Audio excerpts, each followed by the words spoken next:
Hey everybody, you're watching Cadroll Hunter. A while ago, I made a deal with a friend to purchase the silver coins in this bag, essentially at just melt value. But when we took a closer look, we found that there was an exceptionally rare coin in here.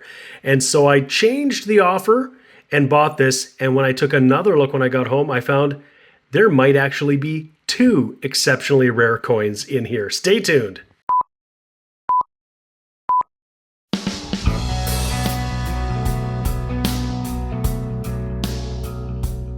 Hey everybody, this is James and you're watching my channel Cadroll Hunter. I have a standing deal with my friend Brent. Anytime he comes across silver, he'll sell it to me for melt value. Anytime I get US coins, I sell it to him at face value. It's a good deal for both of us. Now, he let me know a little while ago that he had a little bag of some silver coins that he had come across, silver coins, and we made the deal. He had calculated the actual silver weight of all of these coins. But when we took a look, we found there was a very, very rare coin. I'm going to get these out of the bag. I'm going to show you what's in here. We'll talk about this exceptionally rare coin. So here they are. This is a pretty small lot. There's only 6 coins, and you can see some of them are pretty small. If I put my finger up next to them, there's some very small coins here. So the purchase price initially was going to be about $15. It wasn't really going to be much more than that. We were just taking the actual silver weight and calculating the melt value. Some of these coins are under a gram of silver. I'll show you what we've got here because there are some cool things here. This one here, check this out. This is a quarter rupee from India, 1944. Just a beautiful design. Look at that. I'll get the setting sunlight on it here. Flip it over. George VI, King and Emperor. Beautiful coin. So that's cool. None of these are particularly high in silver content. They range from 40% to 64%. Some of them are 50% just in the middle. This next one here is from Sweden, 1933. Pretty circulated, 25 ore. That one is 60% silver.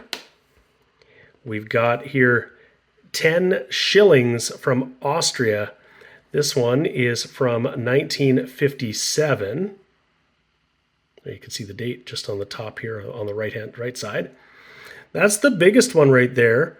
That's 64%. So this one is 4.8 grams of silver. That's the heaviest coin. This guy down here is another Swedish coin. This is 1 krona from 1960. I kind of find the details on the obverse here to be almost cartoonish. Like it's not as detailed as some of the coins that I'm used to seeing.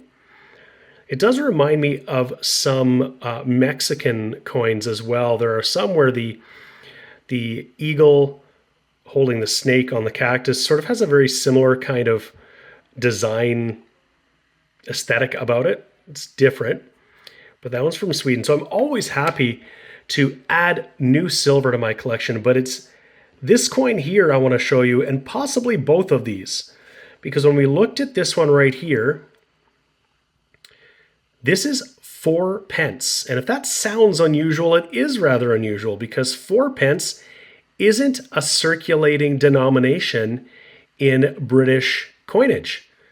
This 1922 4 pence features George V. It's 50% silver.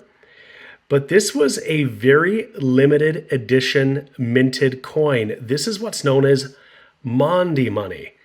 And Maundy money was coinage, initially regularly circulating coinage that the monarchs would give out to the less fortunate. And at this time in 1922, and in the late 1800s as well, the mint was actually making special Maundy sets that the monarch would actually give out to the less fortunate, often in a church service. So this 1922 4 pence is absolutely Maundy money, as it's known. Very limited edition. I'm just going to pull it up on Numista so you can see the mintages for this are exceptionally low. So here's the listing on Numista, and the website is just numista.com. If you haven't gone there, I'll put a link to it in the description. I find it very, very helpful.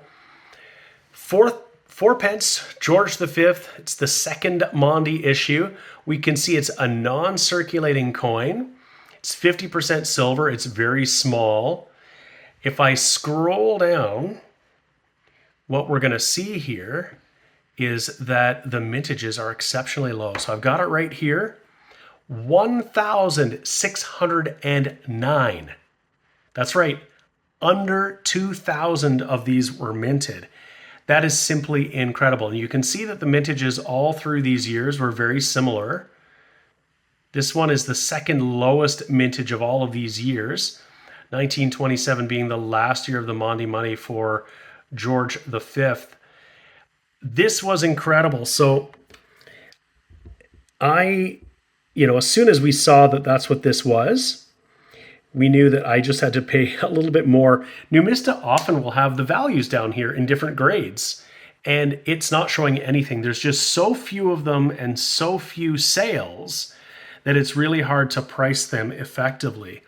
But this is an exceptionally cool historic coin, 4 pence from the United Kingdom or Great Britain. The legend here is really cool. George V, DG is Die Gratia, by the grace of God, King of Britain, and Emperor of India. It is really, really cool. Wow. But I said at the outset that there was one for sure and maybe two. And so I've got to bring you to see this coin right here. This is a smaller coin, George V. It looks the same. When I flip it over, it's 3 pence from 1922. Now, if you just found a 3 pence from 1922 in silver like this, you wouldn't necessarily know if it was rare or common. This is what a circulating 3 pence, coin would look like. But this was minted both in regularly circulating varieties and as Maundy money. I'll bring this one up on Numista as well. So here's the listing for the 3 pence with George V, and you'll see it says second issue, including Maundy. Now, and it also says this is a standard circulation coin, but what I want you to understand is that the two coins, the Maundy issue and the regularly circulating issue, were nearly identical. If I scroll down to get to the 1922 on here, there were 7,981,000 minted of the regular silver 3 pence coin. The Maundy issue had a proof-like finish, but only 1,373 of them were minted. Now, normally, if you came across a 3 pence coin like this, particularly one that is very old, and this one's got some environmental damage, so the finish isn't great necessarily on it, one would have to assume that this was just the circulation variety. You couldn't know necessarily definitively, unless it was in a pristine mint state where you could see the proof-like finish. You wouldn't be able to tell the difference more than likely. In this case, I think it is more than likely, though, that this is also the Maundy issue, particularly because it came at the same time as the 1922 4 pence. And if you look at the finish on both of these, they both almost look like a matte finish. They're probably just a bit of environmental damage. They're not shiny anymore, but the finish on these coins looks the same. So let me know what you think in the comments. Is it safe for me to assume that this is a Maundy issue, very limited mint, just over 1,300 produced 3 pence coin? Or is it a normal circulating one? Specifically because we have this 4 pence, that's pretty strong evidence. It might not be here nor there, really. I might not be able to sell it as a Maundy issue because how would a buyer be able to ascertain whether or not it truly was? And in all honesty, it doesn't really matter anyway. I didn't necessarily pay a lot for it. I certainly paid, I only paid silver value for that anyway. And I paid a bit of a premium for this guy here because we knew it was such a limited edition coin. And Brent just said, make me an offer. And I gave him what I thought was a reasonable offer for something we knew was pretty rare and potentially valuable. And I'm pretty happy with that. So exceptionally cool. And look up Maundy issues. I would just do a Google search. You can look in Wikipedia if you want to learn more about that. It was a tradition that the royal family in the UK and Great Britain did for many, many years. But what's really neat about this is that these were specially minted and issued and given out as sets. So there would have been, I think, a 1, 2, 3, and a 4 pence all in one set. We only have the 3 and the 4, and I'm just making an assumption that these belong together. I think I'm probably right, and you can just see that the finish on those coins looks pretty similar. But let me know what you think about that. I really appreciate you watching. Thanks so much. Just a little video of something a little bit different for the channel, just a little bit of a silver purchase, but with something pretty historic and probably unique on this channel.